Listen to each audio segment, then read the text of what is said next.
Good morning, students. We are learning chapter number 11, Work and Energy of your NCERT book. Till now, we have been learned about the concept of work and different types of work. Now, the question arises, how do we do work or how do we perform work?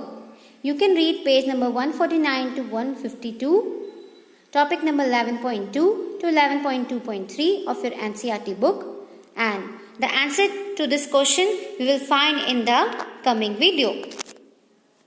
So how do we do work?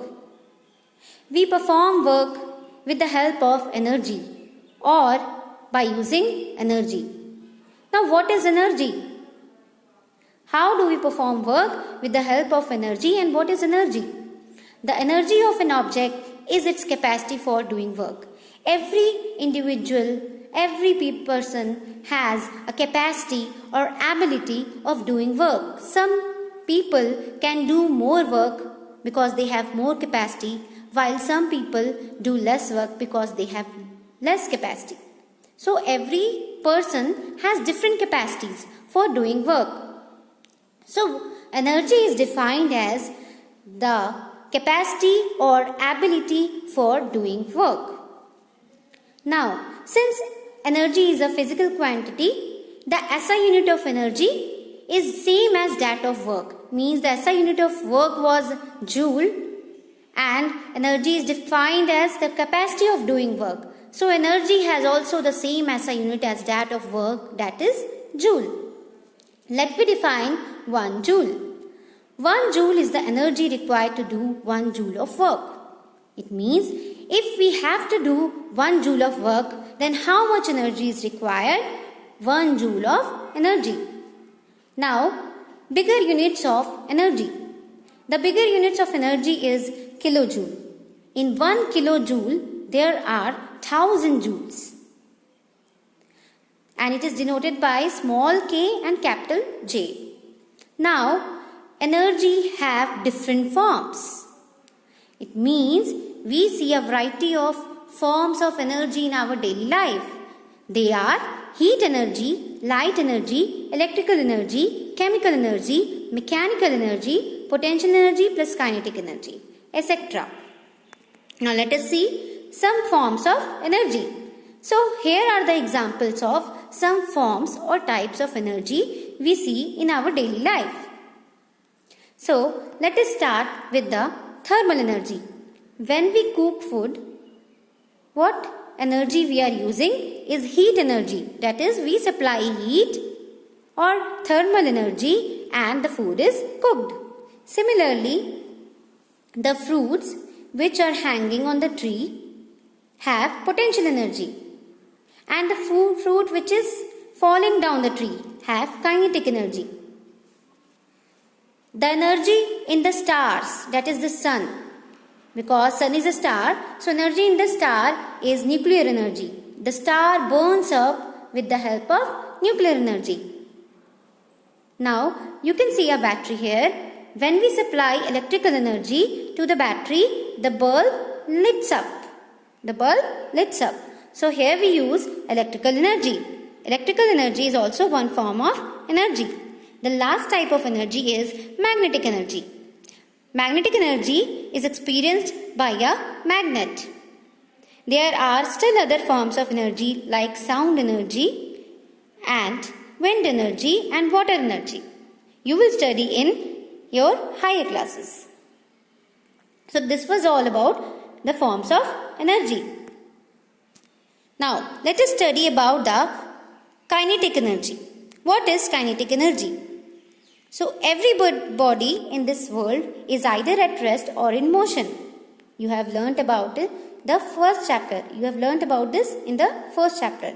So any body in this world is in rest or in motion. The body which is motion has the kinetic energy. So how we can define the kinetic energy of an object? Kinetic energy is defined as the energy possessed by the body due to its motion. So every moving objects have kinetic energy or possess kinetic energy.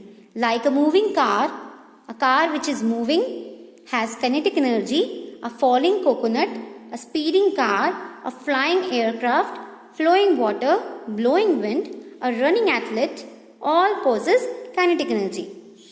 Now, the kinetic energy of an object depends upon its speed. It means if the speed is higher, if the body is moving with higher speed, then the kinetic energy of the body will be higher. And when it is moving with the less speed, then its kinetic energy will be lower. Kinetic energy is due to the motion of an object. Every moving body possesses the kinetic energy, and we have the formula for kinetic energy as half mv square. Half into mass into speed square or velocity square, where m is the mass which is expressed in kg and v is the velocity which is expressed in meter per second.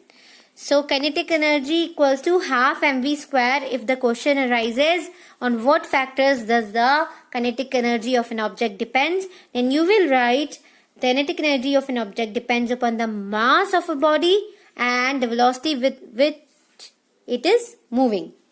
Now the kinetic energy has the SI unit as same as that of energy, that is joule, and as I have told that when mass is higher, then kinetic energy will also be higher. A body having large mass like a truck has more kinetic energy, and also it depends upon the velocity. When the velocity of the object is higher, if the body is moving with higher speed, then kinetic energy of that body will also be higher. I hope it's clear. Now, some examples of kinetic energy. An arrow released from the bow flying through the air. So, when you release the arrow and it is moving, then it has kinetic energy. Similarly, an object rolling down a hill. Suppose this bicycle is rolling down a hill. It is coming from a hill down side. So, it has kinetic energy. Similarly, muscles, when you run, your muscles are moving and hence you possess kinetic energy. And a moving car also has kinetic energy. So, all these examples are of kinetic energy. Now, let me perform a numerical. An object of mass 15 kg is moving with the uniform velocity of 4 meter per second. It means we have mass as 15 kg and we have velocity as 4 meter per second. M equals to 15 kg and V equals to 4 meter per second. So what is the kinetic energy possessed by the object? What we don't know is the kinetic energy possessed by the object. Any body which has some mass and velocity possesses the kinetic energy. So we have the formula for kinetic energy as half mv square. When we put the values of mass and velocity which is given in the question, in this equation what we get, half into 15 kg, that is mass, into v square. V square is 4 into 4. So what we get, 120 joules. When we solve this, you will get as 120 joules. So kinetic energy of the object is 120 joules. Now potential energy. We have learnt about the kinetic energy. The second type of energy is the potential energy. What is potential energy? Let me see. Potential energy of the object is the energy possessed by the object due to the position or its shape. So any body which is at some position or which has some shape. So any change in shape or any change in position leads to change in potential energy. So what is potential energy? Any object which is at some position or which is having some shape possesses the potential energy. For example, if a rubber band is stretched, when you stretch a rubber band and then release it, it regains its original position. When the rubber band is stretched, the energy is transferred to it and stored as potential energy. So whenever you stretch a rubber band, what happens? You apply some energy, and in stretching the rubber band, you are applying some energy, and that energy is stored in the rubber band as the potential energy. So these are some examples of the potential energy. By considering these examples, we come to the conclusion that we have three types of potential energy. First is elastic potential energy, gravitational potential energy, and chemical potential energy. Let me see what are these. When you stretch an arrow, whenever you stretch an arrow or you stretch a rubber band, what you apply, the energy you apply is stored in the arrow as the potential energy. After you release it and it moves, it becomes a kinetic energy. But when you stretch it, while stretching it, the energy is stored in it. And that energy is the elastic potential energy.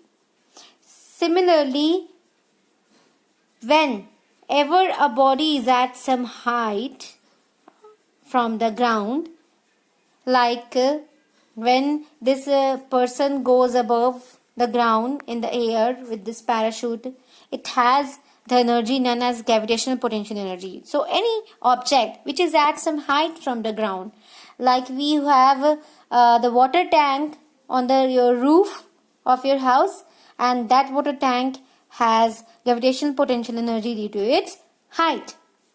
Similarly, we have chemical potential energy. The food we eat which gives us energy has chemical potential energy inside it. So all these were the examples and types of the potential energy. Hope you have understood. So here's an home assignment for you.